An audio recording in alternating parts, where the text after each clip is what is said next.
കുടിക്കാൻ പൈപ്പിലും വെള്ളമില്ല, കുറെ കെറ്റിലും വെള്ളമില്ല. ആര്യ രാജേന്ദ്രനെ വിമർശിച്ച് വി ശിവൻകുട്ടി മേയർ എന്ന നിലയിലുള്ള പ്രവർത്തനം അവമതിപ്പുണ്ടാക്കി. ആര്യയെ കാറിൽ കയറ്റിയാൽ സ്ത്രീകൾ പോലും എതിർത്തു. എന്തോ സംഭവമുണ്ട്, എനിക്ക് ഇനി തൂറാനുള്ള സമയം കിട്ടുമോ എന്തോ. 1000 വോട്ട് ലീഡ് പ്രതീക്ഷിച്ചിടത്ത് കിട്ടിയത് 5 വോട്ട് മാത്രമാണ്. തിരുവനന്തപുരം ജില്ലാ കമ്മിറ്റിയിലാണ് ശിവൻകുട്ടിയുടെ വിമർശനം. ഈശ്വര, ഞാൻ ഇനി എവിടെ പോയി വിളിക്കും? എന്റെ നെഞ്ചത്താണ് വിളിക്കുന്നത്. നേമം മണ്ഡലത്തിലാണ് ശിവൻകുട്ടി മത്സരിച്ചത്. അതുകൊണ്ട് ഇപ്പൊ എന്താ? മണ്ഡലത്തിൽ തന്നെയുള്ള ഒരു നേതാവാണ് ആര്യ രാജേന്ദ്രൻ. തന്നെയുമല്ല, എന്താ ഉറക്കം വരുന്നു.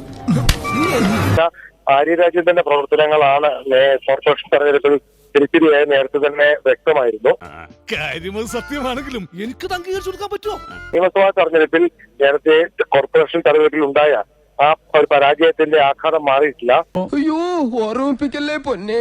ആര്യയുടെ പ്രവർത്തനങ്ങൾ നിയമസഭാ തെരഞ്ഞെടുപ്പിലും തിരിച്ചടിയായ തരത്തിലേക്ക് കാര്യങ്ങൾ പോകുന്നുണ്ട്. പറ്റിക്കാൻ വേണ്ടി പറയുന്നുണ്ട് സാറേ, അല്ലേ സാറല്ലേ? പക്ഷെ പറ്റിക്കാൻ വേണ്ടിയിട്ടാണെങ്കിലും ആരോട് ഇങ്ങനെയൊന്നും പറയരുതെന്ന് പറയണം. രണ്ടാമത്തെ കാര്യം, തിരിച്ചടിയായി എന്നതിനപ്പുറത്തേക്ക് തെരഞ്ഞെടുപ്പിന്റെ പ്രചാരണ സമയത്തിൽ ആര്യ തെരഞ്ഞെടുപ്പ് പ്രചാരണങ്ങളിൽ വരുന്നതും അല്ലെങ്കിൽ ഈ ശിവൻകുട്ടിയുടെ കാറിൽ ആര്യയെ കയറ്റിക്കൊണ്ട് പോകുന്നതിനുമൊക്കെ സ്ത്രീകൾ ഉൾപ്പെടെ എതിർപ്പ് പറഞ്ഞിരുന്നു. ചുമ്മാ ഇങ്ങനെയുണ്ടോ കള്ളന്മാര് ലോകത്ത്? വെറുതെ ഇങ്ങനെ ഓരോ റൂമിലും കയറി വന്ന് നട്ടാ കുരുക്കഥ നുണകൾ പറയില്ല ഇവന്റെയൊക്കെ ഹോബി.